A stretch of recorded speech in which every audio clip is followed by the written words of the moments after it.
Hello and welcome back, guys. So today what we are going to be doing is Peppermint and Spearmint. Okay, so this is basic about consolidated financial statement. So let's see how we account for this kind of problem. Okay, so what we are given is, as you can see, Peppermint acquired 80% of share capital of Spearmint 2 years ago when the reserves of Spearmint stood at 125,000. Peppermint paid initial cash consideration of 1 million. Additionally, Peppermint issued 200,000 shares with a nominal value of $1 or current market value of 1.8. It was agreed that Peppermint would pay a further 500,000 in 3 years' time. Okay, so the current interest rate is 10%. The appropriate discounting factor for a $1 receivable 3 years from now is 0.751. The cash and deferred consideration, the shares and deferred consideration has not been recorded. Okay, so that means cash has been recorded but not the other one. Let's look at it as well. Investment 1000 C, and then what we are given in our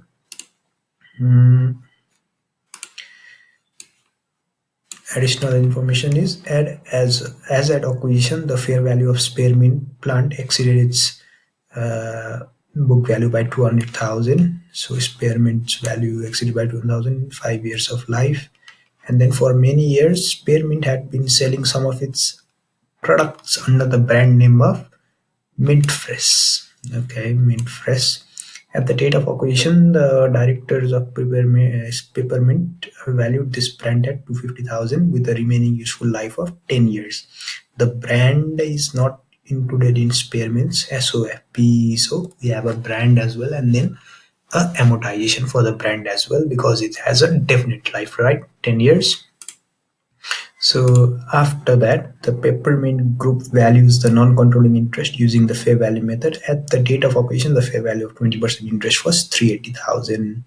So what's this figures in thousand? Okay, so we will also do the same thing. Okay, so working note 1. So bold group structure, hold it again, and then subsidiary, or what we could say is that parent and NCI. So how much is the holding percentage? Do we have to calculate, or it's already given? It's been given 80%. So if one is 80, the other should be 20.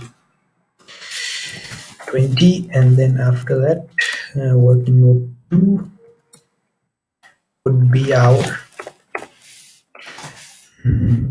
working note 2 would be our calculation of net assets. Calculation of net assets of Spearmint, right? Spearmint, Spearmint. So at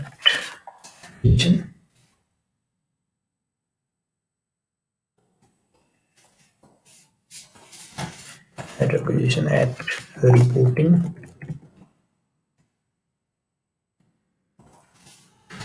and then post.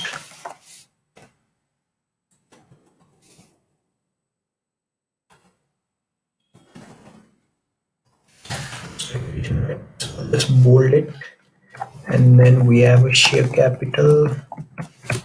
Then is there a share premium? Nope, only share capital and retained earning, right? Okay, so retained earning, ERNING, and how much was the share capital? So 2000, no, 500. That's the parents. So 500 and 300, right? 500 and 300. 500, 300. At reporting date, what was it at the acquisition date? The reserves of Spearmint stood at 125. So was acquired 2 years ago. That means when was it acquired? So that means it was acquired on 20x2.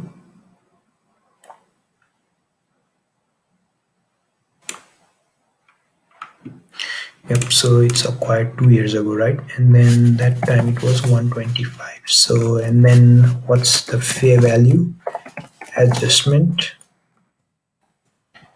Adjustment is, there has been a fair value adjustment which is given in our additional information. So acquisition, the fair value of Spearmint plant exceeded its book value by 200,000, had a useful remaining life of 5 years, right? So how much did it exceed by? 200, right? So 200 was the amount exceeded. So if there is fair value adjustment, then share should be excess depreciation as well, which is nothing else but this value divided by 10 into, so let's check it out, 5 years. Okay, so it's not 2, it should be 5. So it had a remaining useful life of 5 years, and then we used it for 2 years, right? So application, and then there is brand as well. Okay, brand. So what's the brand value? So 250,000 remaining life, 10 years, right? 250,000, so 250, again 250. So amortization, there will be excess amortization as well.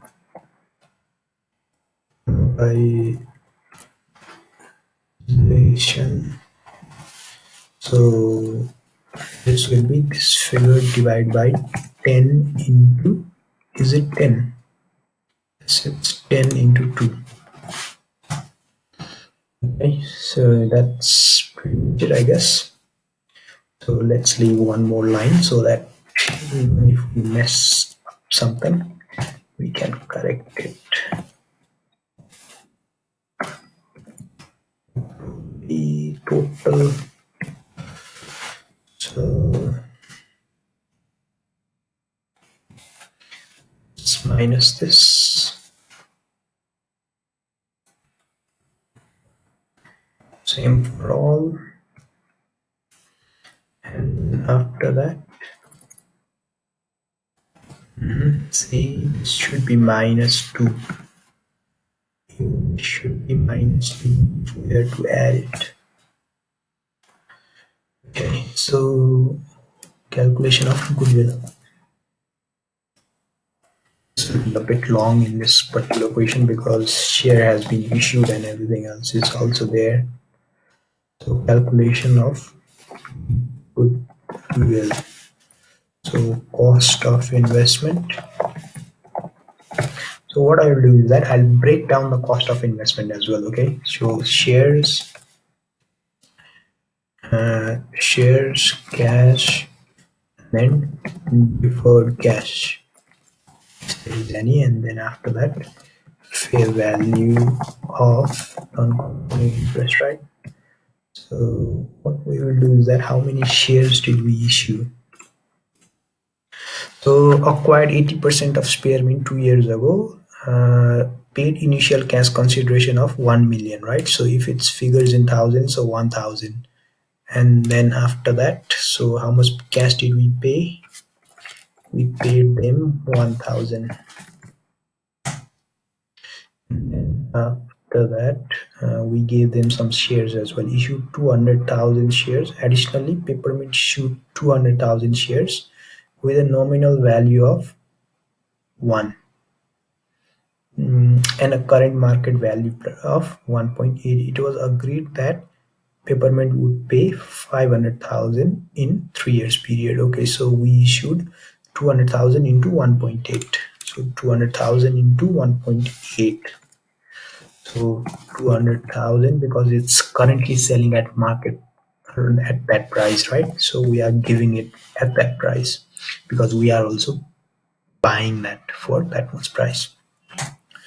360, and then deferred cash, how much are we paying them? 500,000 in 3 years time. So the 3 years discounting factor is also given 0.751. So 500,000 into 0.751. 500,000 into 0.751. So this should give us the sum of everything. So that's our that value, and then what's our non-controlling interest? 380. 380. So okay, so let's see this value. So it should be figures in thousands, right? So it should only be 500, and then this figure as well should be only 200. So adding this 2 up, this plus this, and then we need to subtract less net assets at acquisition, right? So this will be how this value,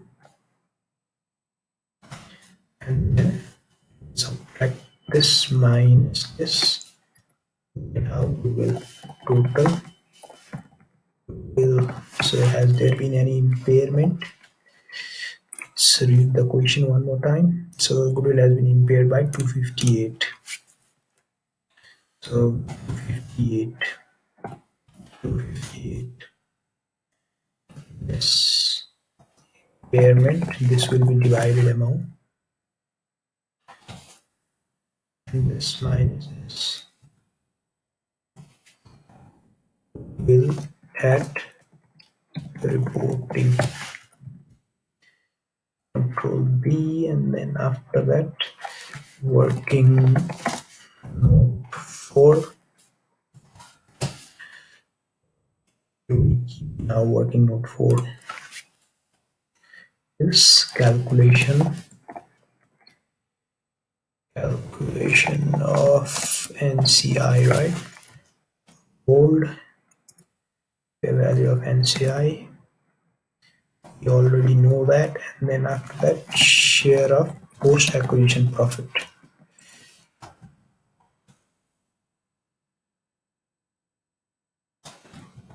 Profit of subsidiary.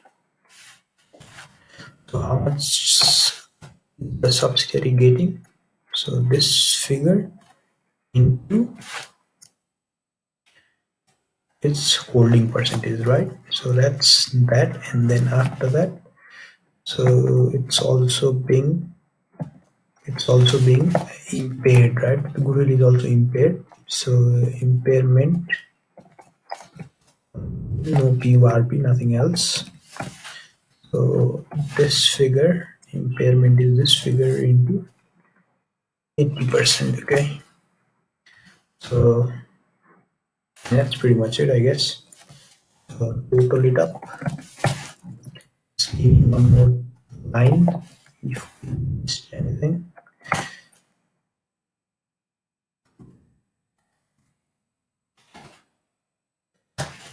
Okay, and then after that 5, right?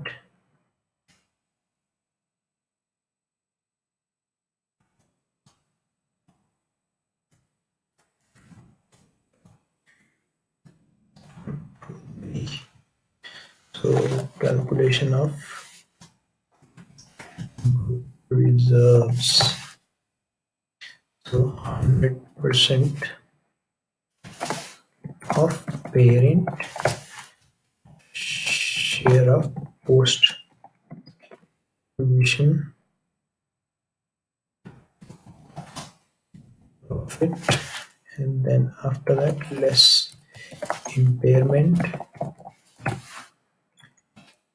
of bill, no PURP, since we don't have any associate, so no need to worry about that as well. So what's our return earning? 1400, right? 1400, and then our post acquisition profit is this figure into 80%, and then after that our impairment is this figure into 80%, right? So this is B4, okay? So B4 and then B3. So I'll do the same thing for this as well, B3.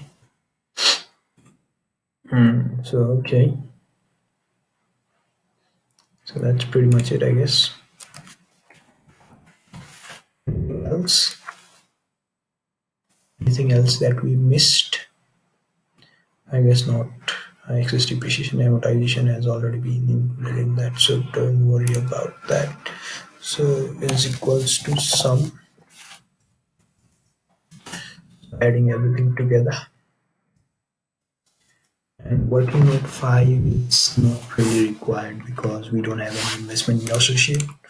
And then anything else? So I guess we can start preparing our SOFP. Okay, so let's prepare our SOFP then. So what I'll do is I'll prepare it side by side so that it's easier for us. So consolidated SOFP, bold non-current assets, bold goodwill.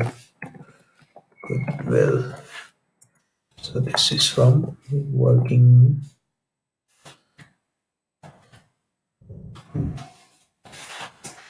And then we have PP. So what's our goodwill? This figure right here. And what's our PP? Nope. Let's not forget to write something first of all. Brand. So our brand will be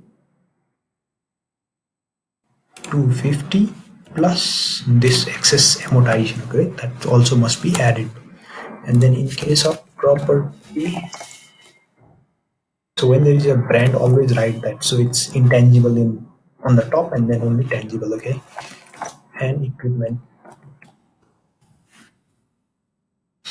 So property, plant and equipment is 5500 and then 1500. 5500 and 1500. 500 plus 1500 plus excess valuation. We need to add that as well. Plus the excess depreciation must be deducted as well. After that's done, what's our investment? So 1000, right? So in case of investment, as I've always told, investment will be write the same value from the balance sheet, 1000, and then we subtract whatever investment we have made. Okay, so what we will do is that let's subtract. So since in this particular case we have only recorded cash as an investment, so we can only subtract that figure. Okay, so even you can read it over here. The shares and deferred consideration have not been yet recorded. Okay, so that means the investment should have been 1735, but they have not recorded these two figures. Okay, so that's why we are adjusting for that. So let's look at current assets. After that, current assets, inventory, receivable, cash.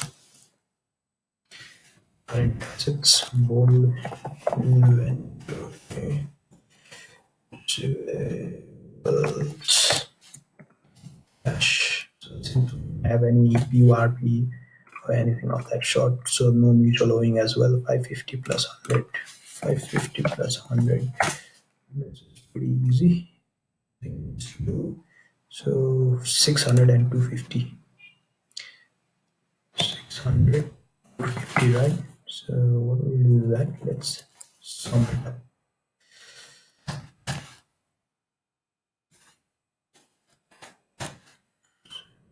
Okay, total assets.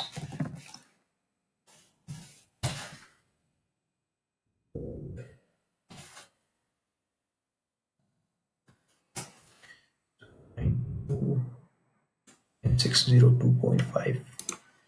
So I'll just highlight this figure. So equity, share capital, share capital, right? So what do we have in share capital? So 2000. And then the question clearly says that it has not been recorded yet, as you can see. So the shares has not been recorded, so we need to increase the number of shares. Okay, so by how much? Is it this figure?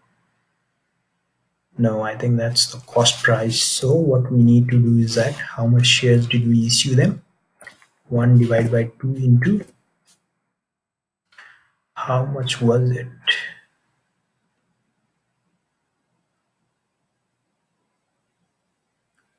Or what we could do is that we issued them 2000 number of shares, right? So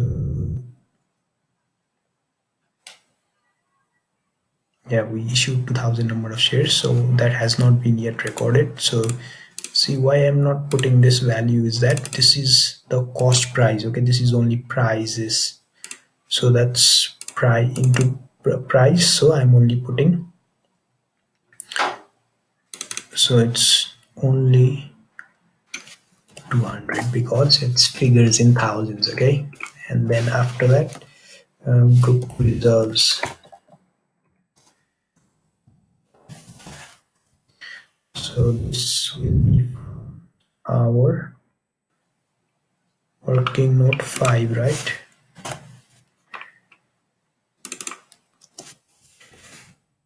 Working note 5. Okay, so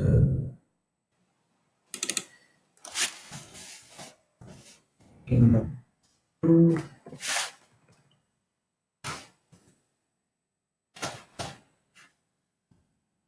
note 2 as well in that.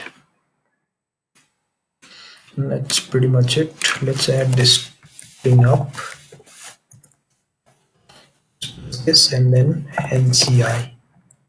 So this is working note 4. So what's our NCI? 440, right? And then what's our non-liabilities? Non-current liabilities is 3400, right?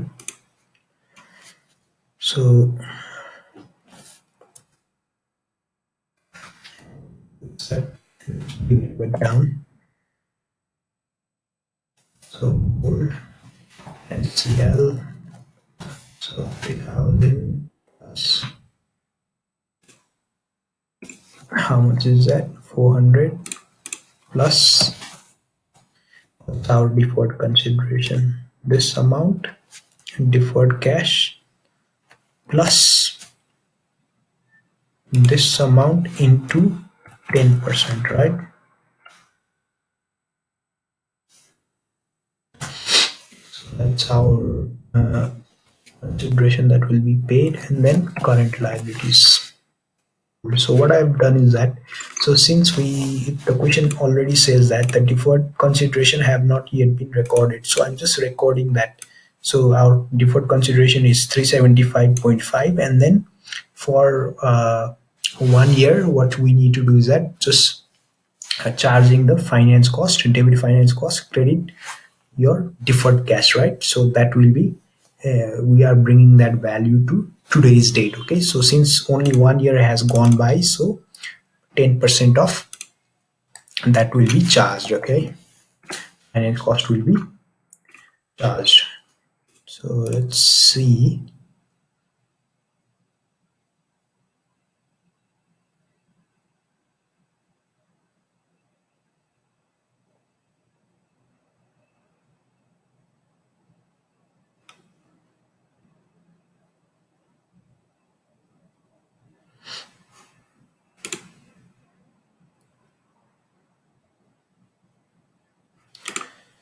Not only 1 year, 2 year has gone by. Okay, so what we will do is that, just to make it easy, I'll do that. I'll just classify it deferred cash. So in the first year, how much did we pay him? 375.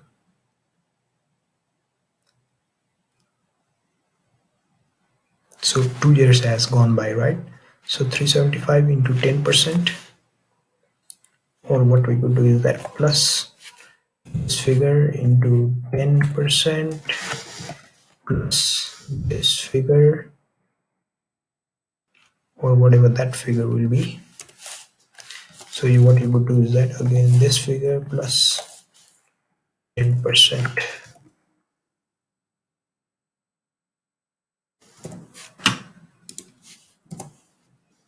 So you could do it that way as well, or what you could do is that this future value 1 plus 0 to the power 2, right? This is not working. What I'll do is 1.1 to the power 2. See, 4.355, right? It. And then in case of current liabilities, what do we have? 1250650. 1250650. 0 plus 650. Current liabilities. So I'll just total it up. Total assets and liabilities, right? So our total assets and liabilities will be some. Okay, what we could do is that we could do something else. Is equals to sum of all our liabilities, and then what we could do is that add liabilities plus NCI plus equity, right? Okay, so why there has been a difference?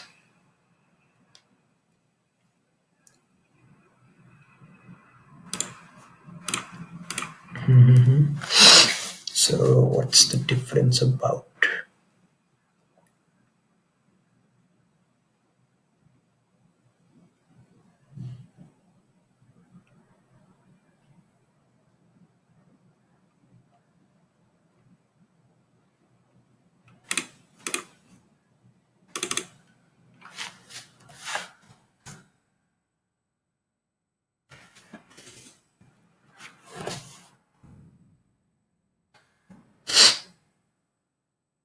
Yes. So what we must do as well is that we must reduce LESS less and then unwinding cost. Or what we could say is that unwinding cost. How much would that be?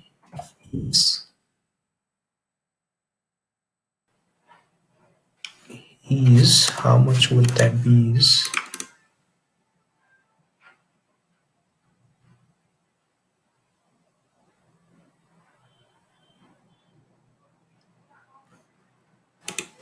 that would be this figure into 10%, 37.55, and then after that this plus this, or what I could do is that I could do that as well, isn't it? So what I could do is that this into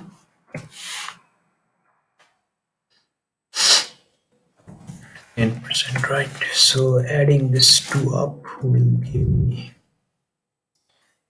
78.875. So this is the same figure. This minus this something. Why am I making it complicated? So if I just do this, so this should be minus. Okay, so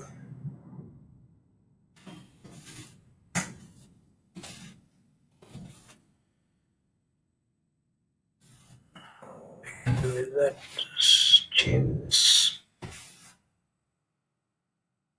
this plus this plus this minus this. So 9958.5. So what am I missing? Let's have a look.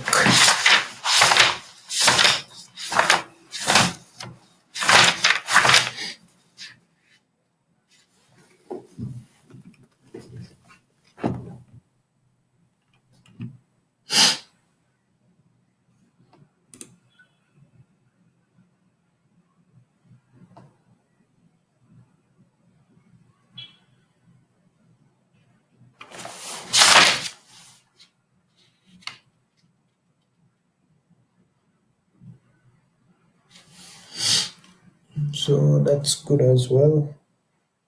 So impairment of goodwill should also be in minus, right? So what happened over here? Same thing. So minus, right? Okay. So now that makes a bit of sense. And then after that, what else? See, remember what we had to do was share premium. There is a share premium as well. So see what happened was this is 2200, right? So that's for $1 each. And then after that, what they have done is that 200 into how much did they pay more? How much did we pay for the share? 1.8, right? Isn't that correct? 1.8, I guess. Let's have a look here. 8. So 1 is the par value into 0.8. So that will give us 160. So 9602.5, okay? So see, like basic stuff. So we missed that share premium, but still that's all right. And then after that, just be careful about your minuses. So like it's supposed to be minus, but when you're typing it, you might miss that minus. So that also makes a lot of difference. Okay. So anything else? I don't think so. So don't miss out the premium as well. So that's a bit of thing that we need to worry about. And then the deferred cash. So remove it from over here as well. So what you're ultimately doing is that you are removing it from retained earning and then charging it to non-current liabilities. Okay, so that's what you are basically doing. So these two cancel out anyway, so that's pretty much it. So this is how we actually solve this kind of problem, guys. When you're doing your CVE, so it's always good to get your hands on your computer so that like you know what kind of mistakes you might make, or like when there might be a linking problem between two things, and then if you're linking it, how easy it gets. So that's something that you need to think about before you attend your professional exams. Okay, so in your exams, so you don't have that much of time, so that you will be learning. So it's good always to learn earlier and then go to your exam. Okay, so until next time, bye bye guys.